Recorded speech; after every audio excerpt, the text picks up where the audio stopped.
Você já parou para pensar na engenharia social que tem por trás da história de Jesus e Pedro? Eu quero convidar você a refletir sobre isso, porque hoje o sistema, para ensinar você como ele funciona, ele utiliza de vários mecanismos, né? Da escola, a igreja, mas para além disso, ele utiliza também os filmes e desenhos para te ensinar como ele funciona. Alguns anos atrás, ou milhares de anos atrás, esse mesmo sistema, que era mais frágil, mais fraco, mas que ainda era sistema e estava começando, tinha o mesmo método para ensinar as pessoas como ele queria que elas agissem. E naquela época, o, né, como é que eu posso dizer, o que era apresentado para o povo, né, como um teatro, como uma peça de teatro,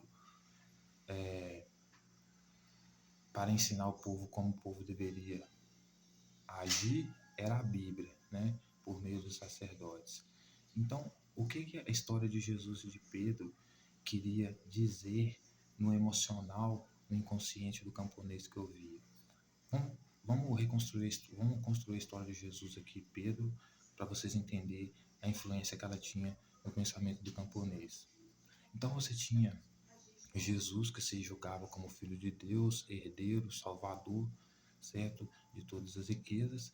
E ele dizia que amava muito Pedro, porque Pedro via nele como se ele fosse filho de Deus. Aí ele vai dizer para Pedro que ele vai construir a igreja dele em Pedro, certo? E Pedro vai ser um cara que vai negar ele 3 vezes, que não conhece ele, né? Vai ser um cara que vai fazer tudo aquilo que Jesus não faria, certo? Por quê? Porque quando você vai ler o Evangelho de Pedro, Pedro faz uma coisa que Jesus nunca faria, porque ele disse para poder se sujeitar, submeter às autoridades, mesmo que elas sejam corruptas, porque Deus colocou elas lá. E Jesus vinha combater na época dele as autoridades justamente porque elas eram corruptas. Então, quando o camponês ouvia essa história, ele tinha um choque de realidade.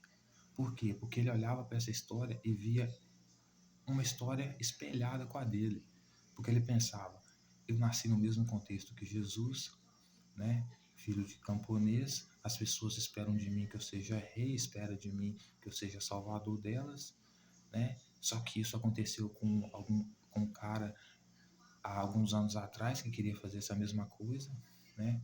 Terminou com a mão no prego, tentando salvar as pessoas, pregar perdão para elas, né?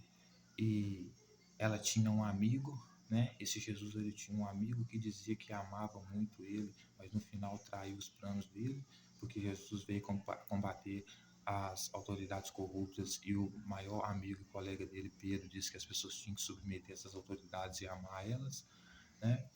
Então, quando o camponês ouvia essa história, a primeira coisa que vinha na cabeça dele é: eu não vou ter essa revolução, não vou promover essa revolução, porque um cara antes de mim tentou fazer isso e deu errado.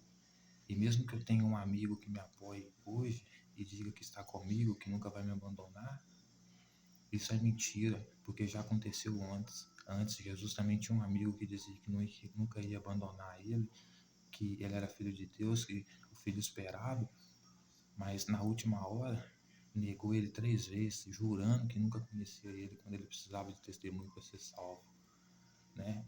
E além de tudo, ainda traiu a missão, por quê? Porque fez o que Jesus, mestre dele, jamais faria. Ou seja, adorou, mandou idolatrar e submeter as autoridades corruptas que o próprio Jesus veio combater.